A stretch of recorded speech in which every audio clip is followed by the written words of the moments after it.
দীর্ঘ 200 বছরের ঔপনিবেশিক শাসনের পর বিশ্বের বৃহত্তম গণতন্ত্র হিসেবে প্রতিষ্ঠিত হয় ভারত এবং এই গণতন্ত্রের মূল ভিত্তি সংবিধান।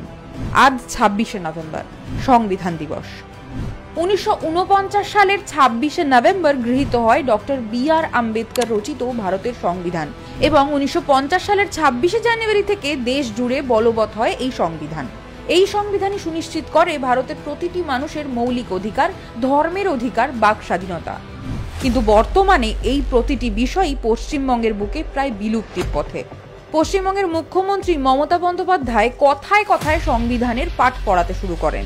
ভারতবর্ষের সংবিধান যেটা আমাদের আছে, সেই সংবিধানকে শ্রদ্ধা জানিয়ে ভারতবর্ষের সংবিধানটাই আমরা পড়ছি, কারণ এটাই আমাদের পথ, এটাই আমাদের দিশা, এটাই আমাদের আদর্শ, এটাই আমাদের সংহতি, এটাই আমাদের সম্প্রীতি। কিন্তু উনি কি কখনো সংবিধান নামের ওই বইটির একটি পাতা উল্টে দেখেছেন?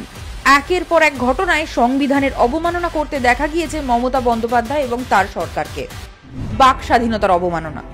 মমতা বন্দ্যোপাধ্যায়ের সরকার আজ পশ্চিমবঙ্গকে এমন এক রাজ্যে পরিণত করেছে যেখানে ভিন্ন মত পোষণ করা অপরাধ আর সমালোচনাযোগ্য শাস্তি। মিম পোস্ট করা থেকে শুরু করে সরকারের সমালোচনা সবটাই নজরদারির আওতায়।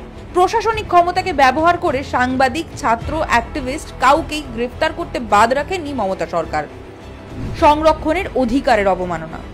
কোনো ধর্মের ভিত্তিতে সংরক্ষণের অধিকার দেয় না ভারতের সংবিধান। অর্থাৎ ধর্মের ভিত্তিতে যদি কোনো ব্যক্তি বা সম্প্রদায়ের মানুষকে সংরক্ষণের অধিকার দেওয়া হয় তবে তা সংবিধান বিরোধী। এবার ভাবুন, পশ্চিমবঙ্গে শুধুমাত্র ধর্মের ভিত্তিতে সংখ্যালঘু সম্প্রদায়ের মোট 77টি বর্ণকে অসাংবিধানিকভাবে সংরক্ষণের অধিকার দিয়েছে মমতা সরকার, যা পরবর্তীকালে গণতন্ত্রের অপমান বলে ব্যাখ্যা করে হাইকোর্ট এবং কলকাতা হাইকোর্টের নির্দেশেই বাতিল করে দেওয়া হয় রাজ্যের দেওয়া কয়েক লক্ষ ওবিসি সার্টিফিকেট। নিজের ভোট ব্যাংক বাঁচাতে সংবিধানের বিরোধিতা করতেও দুবার ভাবেন না মাননীয়া। সাংবিধানিক প্রতিষ্ঠানগুলির অবমাননা। মমতা বন্দ্যোপাধ্যায়ের শাসনকালে নির্বাচন বিষয়টাই সম্পূর্ণরূপে একটি সার্কাসে পরিণত হয়েছে এবং এই সার্কাসে যাতে কোনো বিঘ্ন না আসে তাই বারবার ইলেকশন কমিশনের ওপর একের পর এক মিথ্যা অভিযোগ করে গেছেন তিনি। যখনই কমিশন তৃণমূল কর্মী বা তাদের ভোট ব্যাংকের বিরুদ্ধে কোনো ব্যবস্থা নিয়েছে তখনই পক্ষপাতের অভিযোগ তোলা হয়েছে কমিশনের বিরুদ্ধে।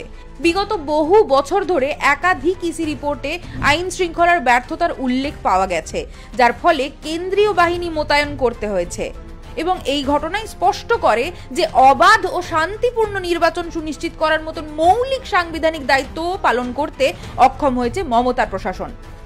ধর্মীয় স্বাধীনতার অবমাননা। সংবিধানের 25 নম্বর ধারা ভারতবর্ষের বুকে প্রতিটি মানুষকে স্বাধীনভাবে ধর্ম পালনের অধিকার প্রদান করে। হিন্দুদের যে অধিকার বাংলার বুকে ক্ষুণ্ণ হচ্ছে প্রতিনিয়ত। দুর্গাপুজোর বিসর্জনে বাধা দেওয়া থেকে শুরু করে কোনো এক বিশেষ সম্প্রদায়কে খুশি করতে রথযাত্রার পথ নির্দেশিকা জারি করা হোক বা কলেজে সরস্বতী পুজোতে বাধা দেওয়া, এই প্রতিটি ঘটনা কেবল হিন্দু ধর্মের প্রতি মমতা সরকারের উদাসীনতা এবং ধর্মচর্চার স্বাধীনতার অধিকারে হস্তক্ষেপের কথা প্রমাণ করে দেয়। মমতা বন্দ্যোপাধ্যায়ের শাসনকাল পশ্চিমবঙ্গের বুকে এক অঘোষিত জরুরি অবস্থার মতো, যা প্রতিনিয়ত একটু একটু করে কেড়ে নিচ্ছে মানুষের মৌলিক অধিকার, প্রশাসনকে প্রশ্ন করার অধিকার, ধর্মচর্চার অধিকার, স্বাধীনভাবে মানুষের বেঁচে থাকার অধিকার।